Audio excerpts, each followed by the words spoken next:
I'm Fred Anklam, co-editor of Mississippi Today, along with my colleague Dennis Moore, who's still standing up, waiting for applause.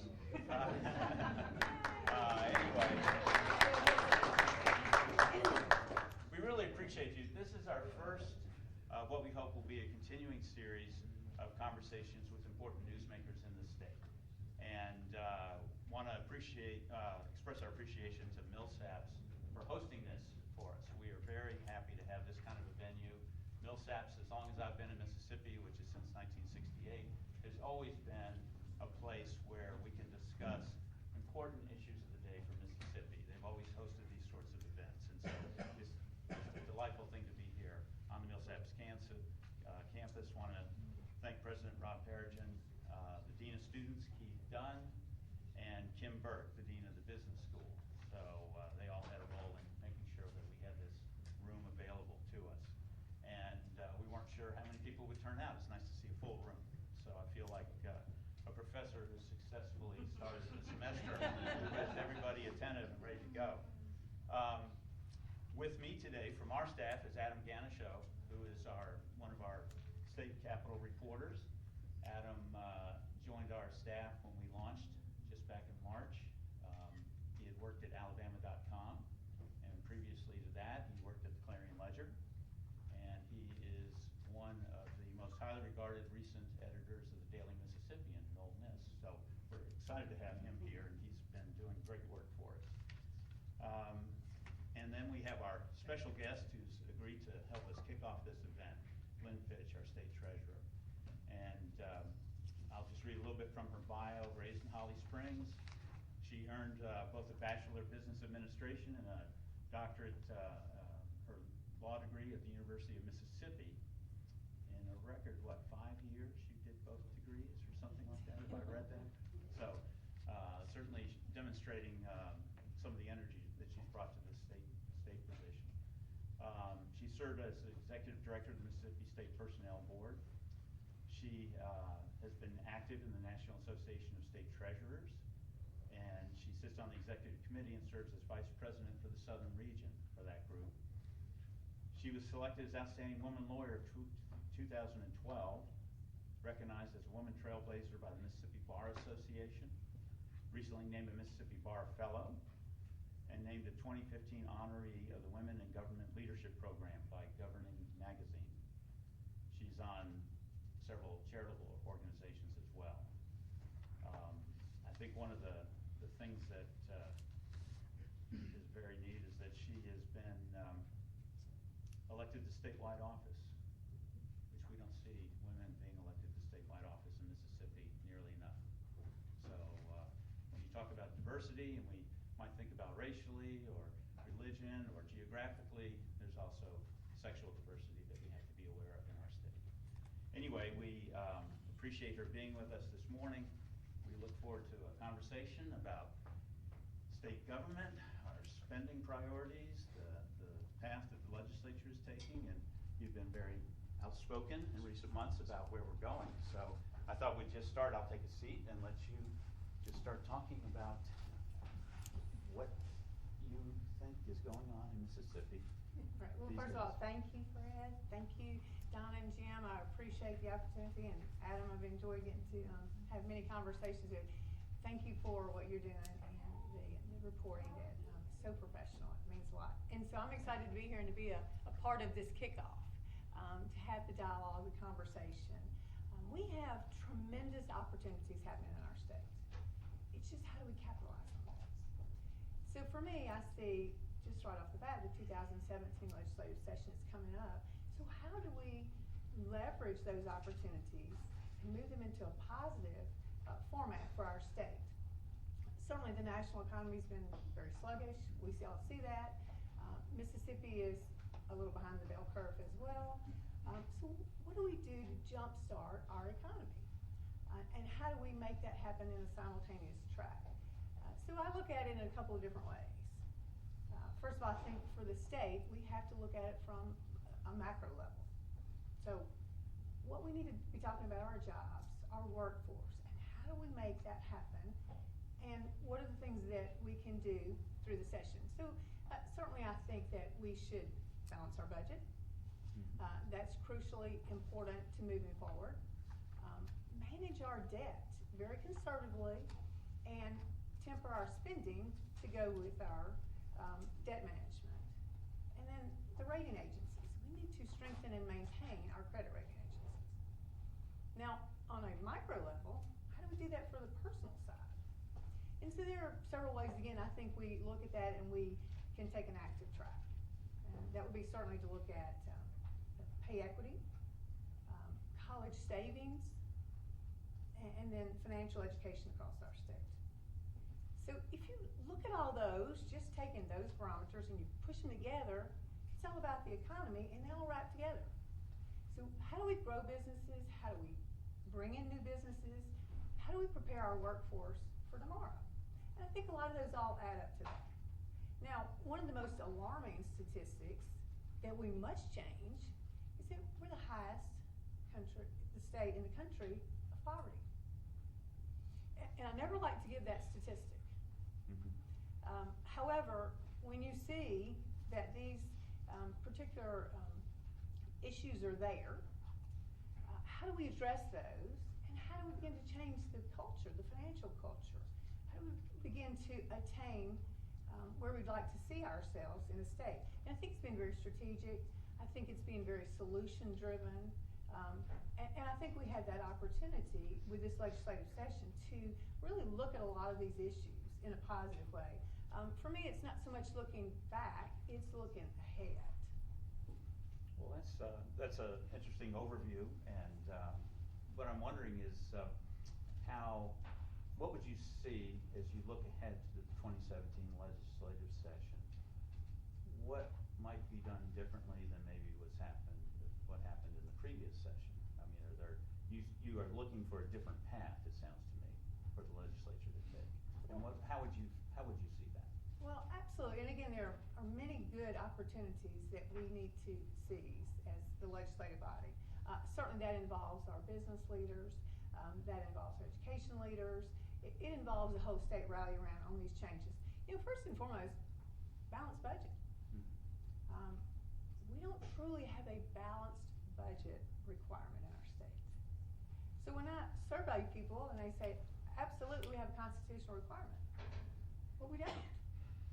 I have Attorney General's opinion, and we just don't have that constitutional requirement. I think for the people of the state, we want that.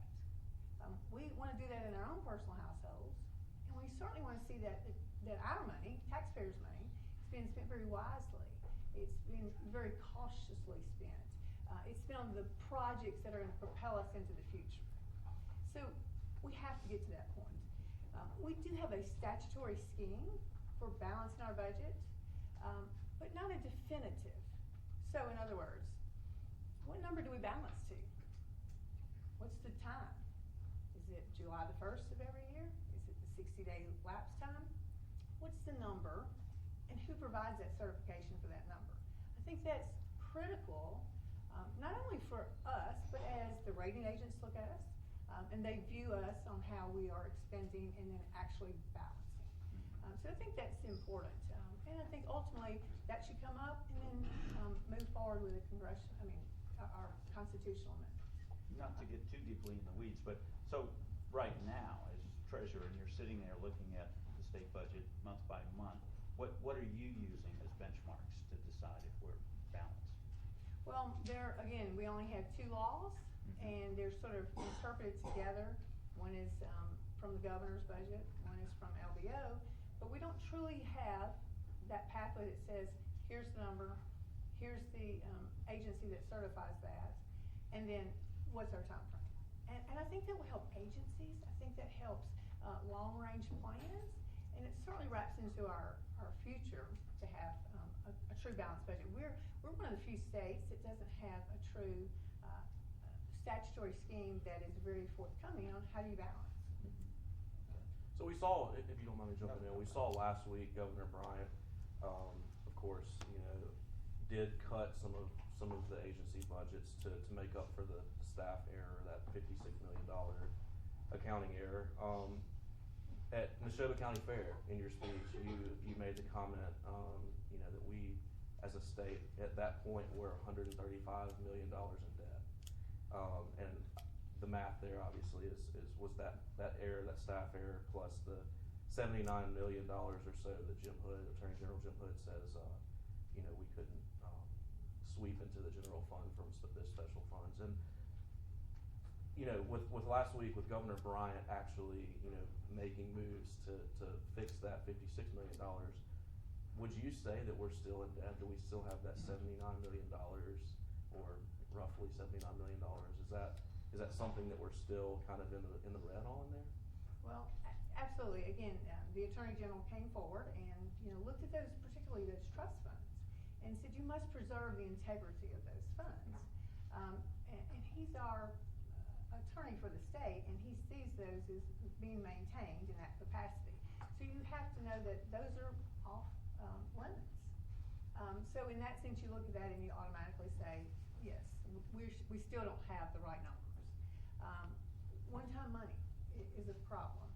We've gone through a cycle where we've used a lot of one-time money, we've recovered from that, and then now we're back using one-time money. And that's important to get away from that, because we can't plan our future on those one-time funds and put programs out there and we're not prepared to fund those. So I think that's an issue that should certainly be looked at in accordance. And we just have a number of programs that run in a deficit. I'll give you an example. One is the impact program, the Mississippi Prepaid Affordable College Tuition Plan. Excellent plan. If you're in it, it's tremendous. If you are purchasing now, it's a great opportunity to save for college. However, it's $127 million short. And so on the College Savings Board, we have looked at that. We have brought in actuarial audit teams. We have an investment committee. We also have a resolution that we send to the legislature every year and say, begin to knock this down, maybe put dollars into so that our unfunded liability begins to trigger down. That's another example. Again, we've been short on funding our debt. And so our bills are due. We have outstanding bond issues, and we have to pay our bills and have to do that timely. That's part of the tapestry of our state, and that keeps us strong, being timely in our payments, not having to ask for deficit appropriations for our debt. When you called for a constitutional amendment, you weren't real clear about when and you would like to see that on the ballot. Is that solidified in your mind anymore? Have you started any actual activity because you're talking about getting signatures in all the corners of the state, a pretty massive effort. And so has the process started, or is it still just kind of an idea, something you think would be good for the state to have? We're beginning to put all the pieces together, and it's exciting. So since I made that comment, people across the state are excited. How can I participate? What can we do? How can we gather signatures? Certainly we've looked at the process. It is a long process. It would be on the ballot in 2019. But it's very engaging because people across the state want to see that happen. Many of them thought we already had that. And so, yes, I want to be a part of strengthening our state. So we're absolutely in the throes of putting that together in the process. Okay. Can we switch gears for a second? Absolutely. I want to talk about bonds, possibly the most interesting topic we could potentially talk about all day. Well. Yeah. After Okay. the 2016 regular session, you were very critical, I would say. I don't think that's any stretch there of the legislature and the legislative leadership on their efforts to pass this $250 million bond package that will fund or is set to fund numerous projects around the state. You, as soon as they passed it almost, your statement talked about the agencies, the bond agencies, and the potential impact that this bond package would have on that. And since then, we've seen a lowering of our outlook by Moody's. You're one of 3 people on the bond commission, I know, and you're ultimately going to have to decide as a group what to do with that package. Do you know today yet? You have any idea what you know, those conversations might be like in that bond commission meeting on this package specifically? Well, absolutely. Let me give a little history so that when we do talk about bonds, everybody has a great concept of where we are. So we have a little over $5 billion in debt for our general obligation bonds and some other bonding mechanisms. That's significant with a state of 3 million people. Now, Moody's does a net tax supported debt allocation for every man, woman, and child. And so ours is $1,707. It's been lowered by $40 in this last go round, which is great. However, we are very much one that is a leader in having debt allocated to everyone in our state. The national trend has been going down. We unfortunately have been going up. That's significant when you look at the overall picture, Adam, to see where we are. So when you take that and you know that we have been very cautious, we've had very good credit ratings. And that's so important because that's us out borrowing on behalf of the state. So we're going to get a better interest rate. We've got people that want to purchase our bonds, and that's where we want to land. When they look at these denominators, it causes alarm with the credit agencies, which is exactly why we were lowered by Fitch, received a negative outlook by Moody's, because it all comes into the whole. Now, particularly projects, I am very much economic development driven. I think that, again, as we talked early on, that's the catalyst. How do we get jobs? How do we get our workforce ready? How do we grow what businesses we have? So extremely important. General obligation bonds are technically meant to be certainly for projects that affect the state. You look at a number of tests. Does it meet the IRS test? Is it basically a infrastructure or something that a project's going to last 20 years? Because we're going to pay on those bonds for 20 years. So does the allocation of debt match our spending? And so I think that's important. So one of the things that has been very much brought to the surface, all those projects all have extreme value. But now we're going to vet those projects. And that's going to be very beneficial to determine, is that project ripe? Is this a project that can be done in different steps? Does it meet the criteria? Because again, we as the bond commission members are looking at spending taxpayer dollars. So we want to be very cautious and look at peeling back the layers and making sure those are correct projects. Because many times some of those projects are extremely valuable to that community. But there might be another funding mechanism that could be triggered that wouldn't put it into a 20-year state bond. And so we have really rallied about how we're vetting these projects, and it's exciting. So certainly it's going to change because now we have a lot of information. We understand the capacity of the projects. Do they meet these tests? And we've put in rules and regulations to help us navigate that. So y'all have already started looking at these projects specifically, individually, and you know, what have the conversations been like with the Lieutenant Governor and the Attorney General on this? Have you communicated with them on specific projects that maybe you think should be nixed from this package, or what is the extent of the conversations you guys have had? Well, the three bond commission members are the governor and myself and the Attorney General. So we have great teams that work among all of our different offices, and so we are plotting through that, having the conversation, and we'll get ready at some point to bring the projects that actually meet the criteria and wrap that into our fall bond issue. We normally try to do a fall bond issue because that's the good timing. Interest rates are very good, and a lot of it is about actual timing.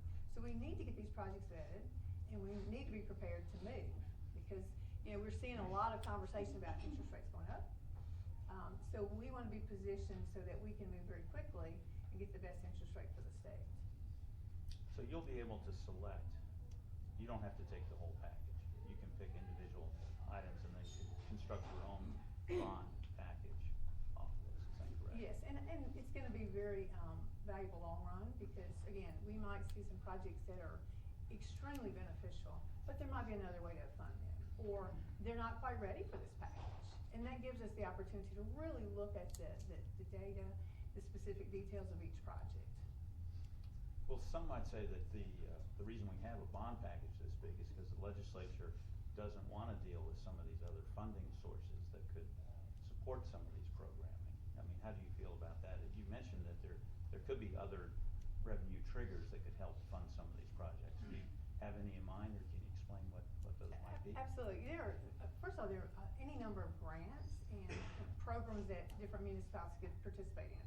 It might be fire stations. It might be nature conservatory trails. There's just a lot of good opportunities out there that could be viewed. But second of all, we have Mississippi Business Finance Corporation and Mississippi Development Bank, a great corporation that again is centered on local funding, local projects. And so some of those projects might very well fit the parameters that NBFC goes out and markets and utilizes their programs and their funding. So I think there's just some opportunities there that we should look at, and maybe all the municipalities should look at. So let's switch gears again. Let's get to the budget. Another just very interesting topic. This year, it's no. I don't think anyone would disagree with the fact there have been some budget issues since they passed this round of appropriations in 2016. I know that there are these working groups that the legislature has assigned this fall to kind of assess some of these agencies and really, with a fine-tooth comb, go through line by line and determine what they're spending their money on, how they're spending it, if there's any unnecessary spending they could find and eliminate.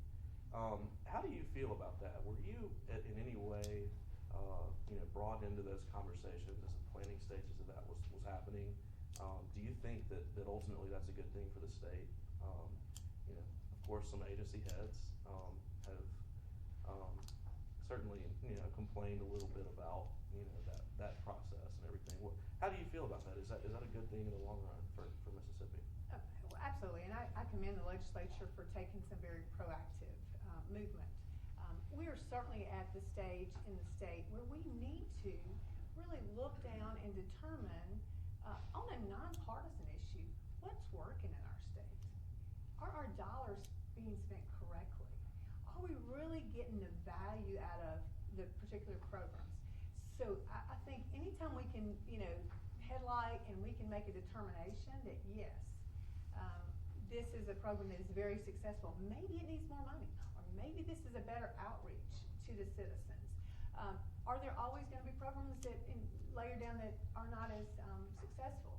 Well, I think this is a great time to begin exploring and determining what really works across our state. So yes, and I think the more that we do that, the stronger we get, because we identify the people that work in state government that are there, and they're working hard every day to again provide tremendous services to our citizens. But from a money standpoint, absolutely. I think if we really just look at evidence, statistics, and we stay focused on that, then we become better in our budgeting process, our long-range planning, and then we know what is needed across these different agencies. And I'm going to pivot back a minute too to say that on state debt, several years ago, I recognized that we didn't have a planning tool to provide to the legislature on bond issues. And numerous states do state debt affordability studies. So we did one, and very thorough, very engaging on what do we need as a state, what's necessary, what's our capacity. And so now for 3 years, we have been able to successfully provide a great tool to give to the legislature. And we want them to use that and really, ask us questions, because again, we find it wildly important. The more you know, the more you're able to make better choices with state dollars. So it's been a very, very good tool that we put out. When we immediately released it, we got tremendous commentary from the SEC as being one of the most outstanding debt affordability study plans. So we're doing from our angle as much as we can to provide information to the legislature. But were you involved at all in the discussions about the cuts and how things were going to be handled this year?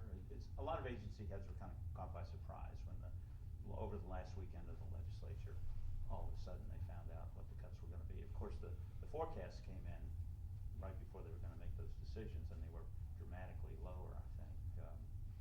I'm just trying to get a sense of what's your role vis-a-vis the legislature. Do they consult with you, or do you pretty much hear as we do what the results are? I was not particularly involved in how those committees were set up.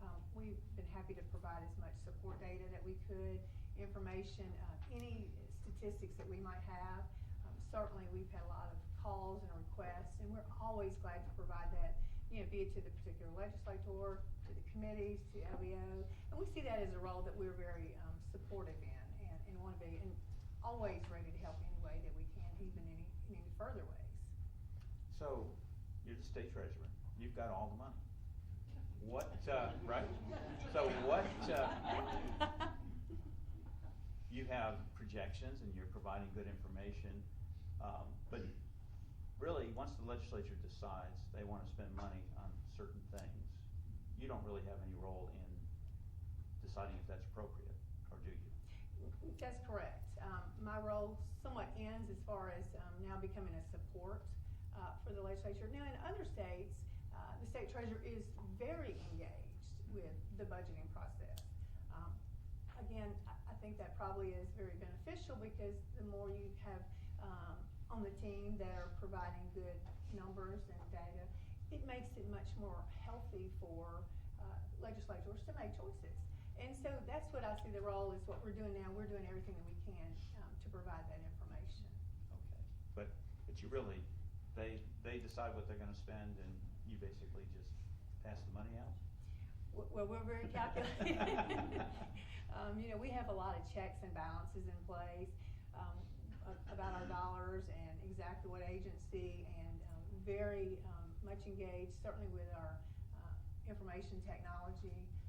We're certainly in some processes right now. We think that's extremely critical, high technology security, because you have to realize we actually are the bank for the state. Right. And we do a little over $26 billion a year in transaction work. Wow. 26 Wow. billion. And so for us, we really are very serious about where does the money land? Does it get to the right account? Is it done timely? Because again, that's all part of what we see as our role is, to be very efficient, be very effective, and be there and ready to support these agencies and move the money. We've done a lot of work on electronic transmission. Again, we feel like that takes down a lot of potential security fraud, where people could get in and so forth. We've seen that happen in other states. And so I'm always, part of my package when I go to the legislature is always to talk about the IT security, because I've seen other treasurers' offices that have been hacked. So we want to provide the best, most grounded processes that we can as we're transmitting that many dollars. How do you work? This is more of a process question, I guess. I don't know of many people I've asked who know this. I'm certainly not as familiar with it. How do you work with the Department of Finance and Administration, which of course manages the state budget? And the reason I ask is because, of course, this summer, the new executive director of DFA basically decided not to shift those special funds into the general fund, sweep them over. How do y'all work with DFA in determining, what agencies get the money? Do they handle that themselves? Do you cut a check to DFA and they disperse it, or is it more direct to the Treasury? Well, let me just say, we have a great working relationship with DFA. And I see the agencies, not just our state relationship, but all agencies to have partnerships. Again, because we are better together as agency teams versus silos. So with DFA, we have a tremendously well-run working relationship with them. So we do work, we look at the processes that come through us, we disperse the money, but it's a two-way venture. The warrants are done, we send out the money, and it's a great checks and balances as well. So for us, it's been exceptional, and I will say that my former deputy, is now heading the DFA, and very proud of her. And again, that says a lot about how we rally together. One of the things that seems to have, let's say, plagued the planning or the forecasting, the last year and a half, 2 years, it seems like the economic estimates of what we're gonna bring in as a state through revenue, various revenue streams, we seem to have missed on the high side rather consistently. And so, would you have any role in shaping those forecasts? It sounds like you're providing a lot of information that ought to be going into that, and maybe once the forecast is done, maybe it ought to just be lowered because we've been hitting it too high, or can you talk a little bit about how that process works? Because it does seem like the legislature needs a good number to work with to understand what they might have to allocate, and we've been like overly optimistic about what's going on in this. And ultimately, that's what will lead to the mid-year budget cuts, obviously, or having to pull from the rainy day fund at certain points of the year. That's a great question. So there is set up a revenue estimating committee. The treasurer is one of the seats on that committee, along with DFA and several others, Department of Revenue, led by Darren Webb, who is our state economist, who does a fantastic job. So there's a lot of information you take at. You certainly look at it on the macro level. You look at the trends, and you know that GDP is just not growing. We're less than 2% as a nation. We are even more significantly less in Mississippi. But do you then have to see the trends? What's happening with corporate taxes, particularly with sales taxes, personal income? And you begin to make suggestions because you look at that data, you see where those trends are, and we try to come up with a very good number. Now, it's been basically flat because there is not any growth, unfortunately. And that's not, we're not just the owner of that, that's a nationwide growth issue. After the recession, recovery's been very hard for Mississippi. And so that has really, really kept us more flatlined than some of the other states. So again, we look at that all together, all those different factors. We look down the road, we look behind us and see, we didn't get revenues here, or sales tax is lagging here, or gaming, some different factors to see how we are managing. And that's how we kind of come up with that, the number, and make that presentation to the legislature. It's been quite a few months since we've actually met that estimate. Is it something in the revenue estimating group meeting, committee meeting, do y'all talk about, hey, this is our estimate, this is what we come up with, we haven't met it in a number of months, why don't we cut it back a little bit? Is that something that ever is discussed in those meetings? Yes, that's a great question. Yes, and there have been times we have had to make adjustments, and we would go back to the legislature and say, we're not seeing a pathway of increase in this particular sales tax or in corporate taxes or so forth, and absolutely come in and say, we're trending behind. We're looking at GDP. We are looking at those other factors with unemployment and seeing how those all weigh in. So yes, there have been occasions we've had to bring back an adjustment. And right now, we're 2 months into the new fiscal year. We've already experienced, like I said, a significant budget adjustment, but we're already $12.7 million below the estimate. And we're seeing that trend is primarily in sales tax. So we've seen a change, and of course, not too long ago it was corporate. And so those are factors we will continue to look at. We'll be meeting in the next few weeks. And so we'll gather all the data from the past fiscal year, look at projections, we'll look at nationwide projections, and then wrap that into what we think is a good number. Odds are it's still going to be very flat because the economy is just not making that jump start that we need it to. The sales tax is interesting because, of course, there's another working group, a tax working group this fall at the legislature. They're assessing whether to change the tax code in the first place or leave it the same. Just really contemplating what to do with it. The sales tax really is interesting to me. The trends are weird. I can't follow them. Of course, I'm no economist, but what, in your opinion, what is what's the cause of that lower sales tax? Is it our fault for not going to buy, goods and services? I mean, what's the issue there, in your estimation? Well, here's what is happening in many ways. When we're in this slow recovery mode, guess what? People don't have expendable income. So they're saving. They're attempting to save. They are not making those purchases that they might have if they'd had a broader range of expendable income. They've got different costs.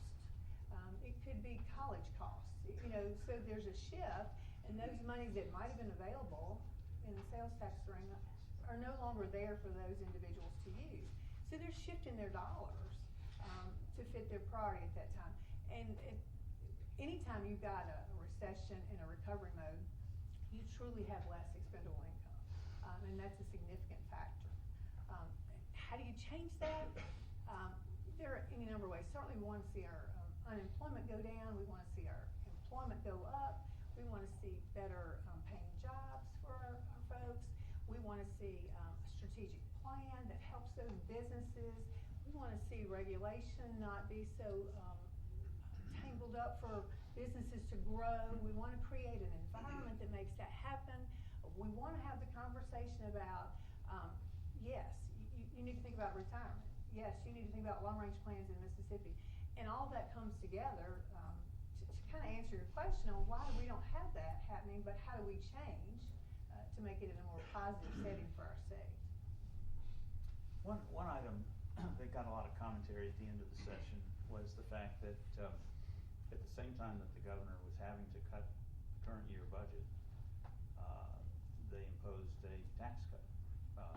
Of course, it won't take impact for another couple of years, but just that philosophy of it just seemed to be a jarring juxtaposition of you're cutting state spending, but you're also cutting it because you can't meet your obligations right now, and you're cutting taxes at the same time. Did you have a position on that? What was your thinking? Well, I will say I am certainly for cutting taxes because, again, that is an economic driver for our corporate citizens, for our individual citizens, and I think that truly helps in our economic growth. However, when you do that, you have to be very cautious about your spending patterns. So you can't be overzealous in spending patterns and at the same time cutting. So I think those have to be wrapped together. But at the same time, we know that when we cut taxes and we make a better way for our corporate citizens, our individual citizens, that we are long range making a better plan. But they have to be balanced. And I see that's where we have to really think through that. And so you're exactly right. Those two have to be very much analyzed and done very methodically and through a great process. Well, how about switching gears again? Okay. All right. You're the man. All right. On that. 2019 statewide elections loom large. Do you know what you're going to do? You're going to run again for treasurer? You have another office in your sights? What's your plan? Well, I'm just totally focused on serving as a treasurer right now. And it is such an honor, and I am enjoying every minute of it. It's very humbling. So at this point, I am just going to continue to power through all the exciting things that we have that I think the treasurer's office can move forward with. And there's some great things out there that the treasurer's office, we have a lot to be excited about. Now, I want to talk a minute about... it might be good. We've been doing a lot of budget stuff, but yeah. I know that you're enthusiastic about some of the programming that you're doing now. Absolutely. So we need to talk about financial education in our state. Remember I said we're number one in poverty, which is not where we want to be. We're also like number 45, 50 in all of our financial habits. So how do you change that? Well, you lift people out of poverty by teaching them about money. You empower them with the language of money so that they're not afraid. And if we don't do that, we're never going to change where we're going forward. Because our young people don't know it. Our workforce doesn't understand. If they're not good stewards of their dollars, they're not going to be good corporate citizens. They're not going to be a good entrepreneur. they're not gonna be in the profession if they're not understanding money, because all of it comes back to being empowered by money. We've recognized that in our state. And it goes back to being solution-driven. And so, a few years ago, I have a great partner who happens to be in the room, and there's some other partners in here today too. Mississippi Council on Economic Education. Selene Schwartzberger is here, and she's the executive director. And so we recognized she and her team already do a tremendous job, but there was a missing part on financial education. And so we said, you know what, we're gonna take this on.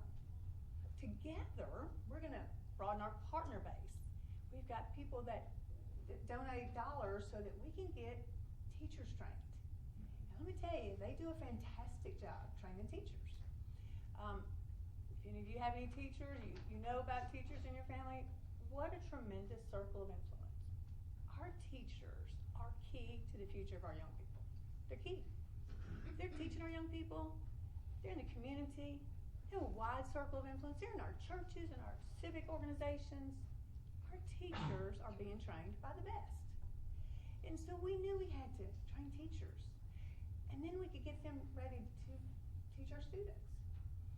We put together a partnership, and it's an initiative called TEAM, Treasurer's Education About Money. It has been wildly successful.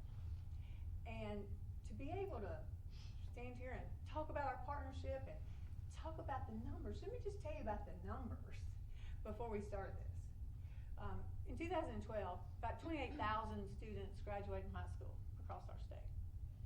Only about 5,000 had any touch of financial education. And that was it. You know, right now I can say with this partnership, 2 years in, we've had over 48,000 students have the opportunity to learn about financial education, 167,000 hours of instruction, we're in over 300 schools. It's just amazing. 800 teachers trained. That's how you change things. That's the change of the financial culture that we're excited about, which actually makes that company go, wow, that workforce is stronger now. Oh wow, look what they're doing to really broaden the horizons of these young people, because the reality is they're gonna be the next folks that sit here. They're gonna be the next people that are here. So what are we doing to empower them? And this is phenomenal. Now, we have lots of plans. We'd like to get it all the way from kindergarten to the middle school, elementary, high school, and then there's a continuation. Selena and I talk about it with our partners time and time again. We gotta stop and have the conversation with our folks that are in college, our workforce, our professional schools. Again, that all wraps together. Our young people in Mississippi graduate with student debt of over $26,000. That's a lot of money to send these young people out into their first jobs. So how do we help them understand student loans, financial education? How do you save? Do you want to buy that house one day? And so we feel like we're on solid ground making tremendous changes in the financial habits across our state. And just to be clear, how is this funded? Does it come out of your agency funding or? It's private dollars, it's partnership. So it's all donations? Mm-hmm. Wow. And here's what that says. It says that partners across our state recognize this as an issue and want to change it. They might be the customers. They might be the financial institution that these are going to be the people that borrow from them or put their money in, whatever particular program or take loans from them. So the partnership has been very, very good, and we're excited about expanding that. Now we get a lot of questions, can you get into the workforce? We so desperately need our workforce to understand more and more about financial education. I've got a few modules up on my website that I encourage you to take a look at. It's in the workforce too. But we're always having the conversation, what's next? How can we together bring people under the umbrella and get that information out? Now, here's the other part that's just one of the great bragging rights we enjoy visiting and talking about. So, as you're changing the financial culture, you need a benchmark. Are we getting value? Are the partners getting value from their investment? Are we seeing these young people change? Yes. So the students that have participated with great teachers, great resources, understanding financial education, you know what? They have increased their financial knowledge by 92%. 92%. Do you know how many lives that's changed? Do you know that now that young person might be thinking about going to college? Or wow, they're understanding what their future holds for them. So for us, it is extremely exciting. And so we continue to How do you come up move. with a number like 92%? Is there a test you give them, or what? How do you There is. determine that? There is. So one of our resource tools is an online program powered by a company called EverFi. And we all know technology is certainly the way of the world. This has been a great tool for our teachers to use. And there are different modules. So they take a test at the beginning, might be on insurance, might be on mortgages, might be on student loans. And then they take it at the end. And you can see how the benchmark went. And then you can also see if your class didn't quite have enough time to spend in that module, or they needed additional education information, our teachers are right back in there helping them, supporting them, empowering them, and they take it again. So to be able to see that is just truly exciting. Sure. So. Absolutely. Well, we wanted to also provide the opportunity for anyone in the audience who might have a question for Lynn, just to see. And if you don't mind, we'll call on you. Identify yourself, just like we do on the website. We don't allow anonymous comments, so we'd like to know who you are. And yes, sir. Right back here. Charlie Williams, and a longtime friend and supporter of Lynn. By January, I will have, within the last 2 years, I will have 6 great nieces and nephews. So if I want to do the impact program for one of them, approximately how much per child would that run at this time? That's a great question. So we run the 2 programs, the Impact, the Mississippi Prepaid Affordable College Tuition Plan, and then we run MAX, the Mississippi Affordable College Savings Plan. Excellent programs, and let me tell you the difference. The Impact is somewhat of a pre-purchasing of tuition. The MAX can be used for tuition, room and board, books, computer. Sometimes parents, grandparents utilize both. Now, the 529 plans are some of the best in the country. Our MAX plan will beat other affordable college savings plans hands down. And here's why. We give up to a $20,000 state tax deduction if you file jointly. If you file single, it's $10,000. What a great incentive to do just that. We are moving into payroll deduction, so businesses can offer that, schools can offer that, municipalities, certainly government. We're seeing all different businesses from large, 14,000 employees, down to 3 and 4, sign for payroll deduction. And so that's making a difference. So back to your particular question, Charlie, so there are 11 different ways that you could select how you'd like to pay. You might choose to do it in a lump sum. You might want to push it out for several years. So it gives you the options and the flexibility on how you want to pre-purchase for an impact plan. For the MAX, you can put in whatever is affordable, whatever meets the family needs, and can certainly grow those funds. The website has great breakdowns, the age of the child, the longevity, how much you need to invest, and so forth. So You said something about $20,000. Is that the current rate of current amount that you would put in one time? you could do that annually and get that state annual tax deduction, Okay. up to $20,000 if you file jointly, and $10,000 if you file single. And that's 20,000 overall. So if you have 6 people that you're trying to do that, it would be a total of 20,000 for Exactly. spread over the 6 accounts that you might have, for example. Or you could do 20,000 for one account. You could absolutely, and they're very easily structured. Impact is, you are very much solidified into that child, that grandchild. There's not a lot of movement as far as changing beneficiaries.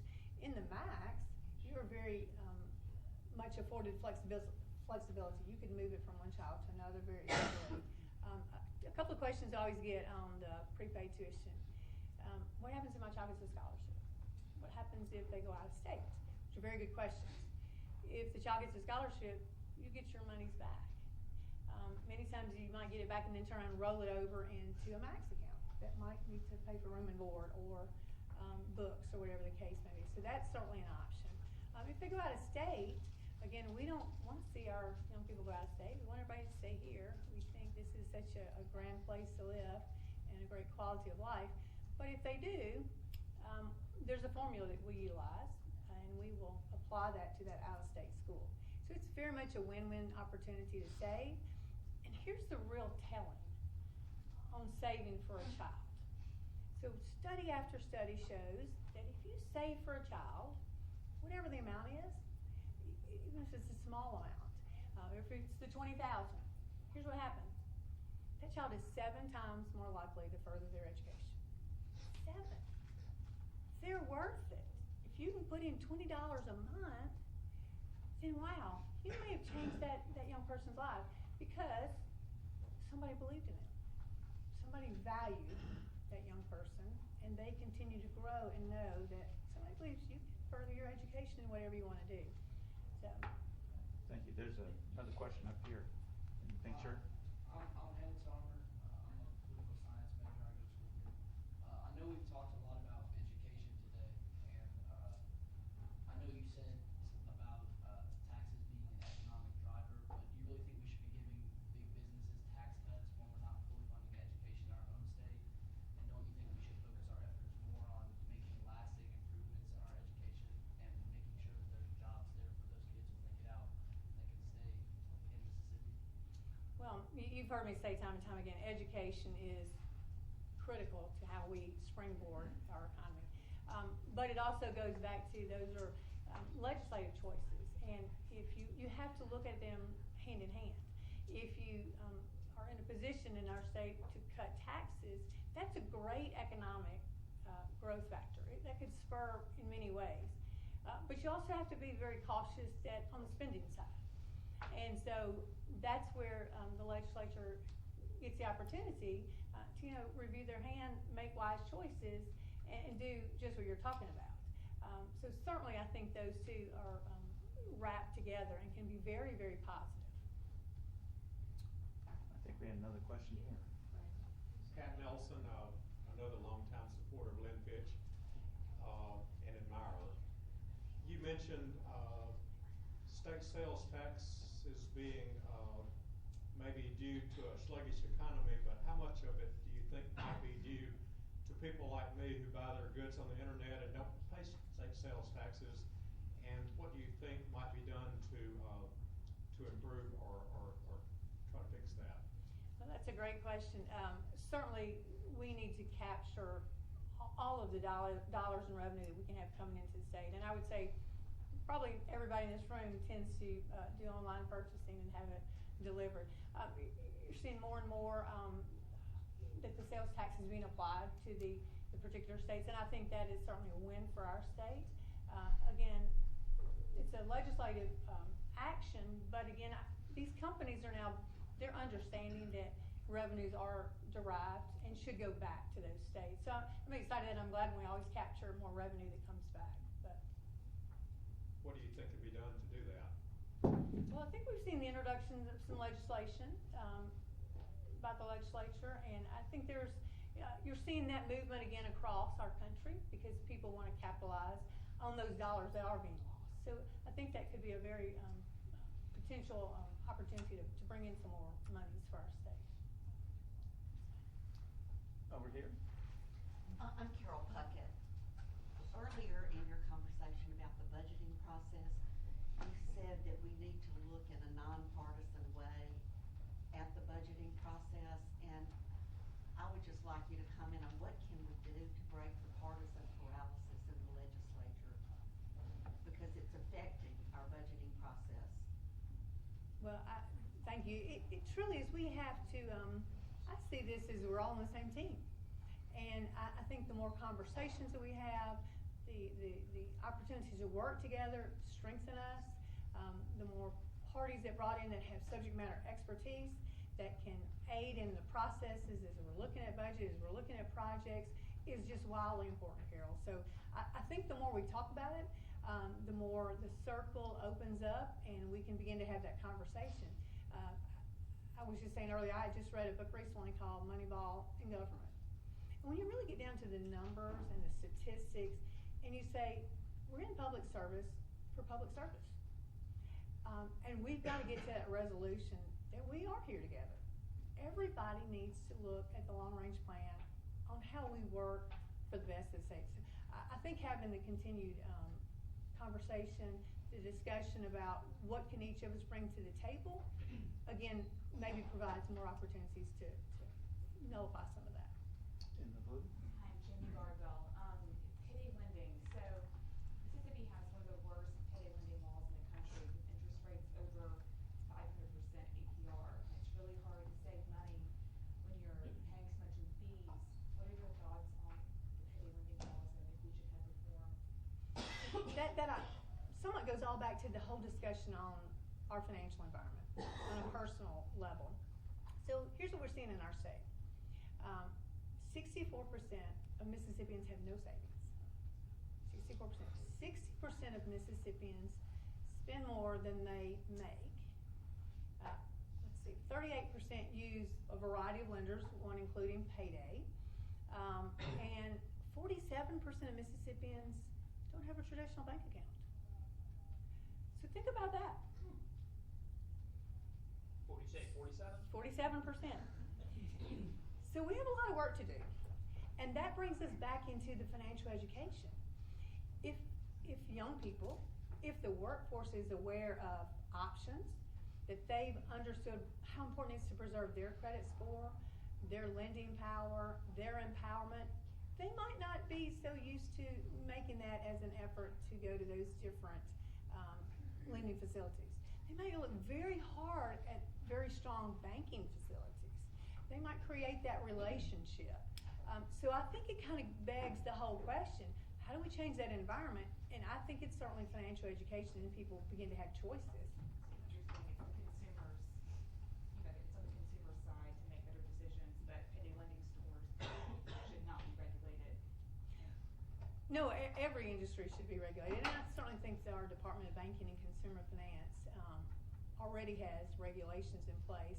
I think that's certainly their opportunity to look and determine, are they strong enough? Should we do more? But if you look at the numbers, with 38% using those type of ancillary lending practices, probably need to look at all the different strengthening of regulations that are beneficial to the consumer. Got one more question. We started a little late, we're running a little over, but we'll have one more question and then wrap this up. Okay, my name is Ryder Taft. I'll try to keep it brief. So you said there was a large deficit in the impact plan. I know y'all had closed it at one point and then I guess redone the calculations how much you need to pay per credit hour. What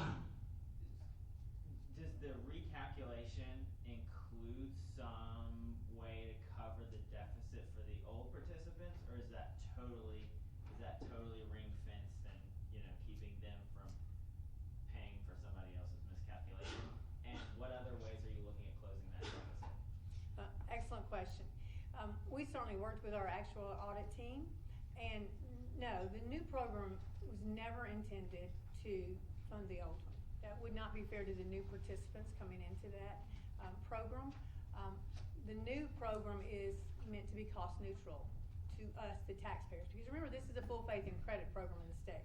So ultimately, the state is responsible for the funding of these programs. So when we reset and we came back and we reopened, we looked very handily at risk assumptions. What are the liabilities? What's the foreseeable in the tuition?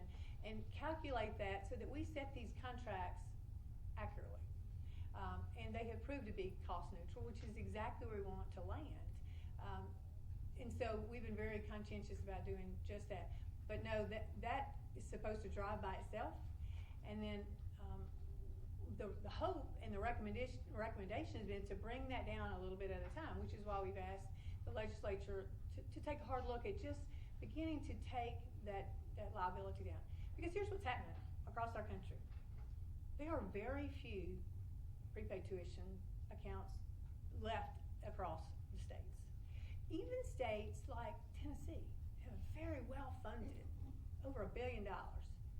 They stopped.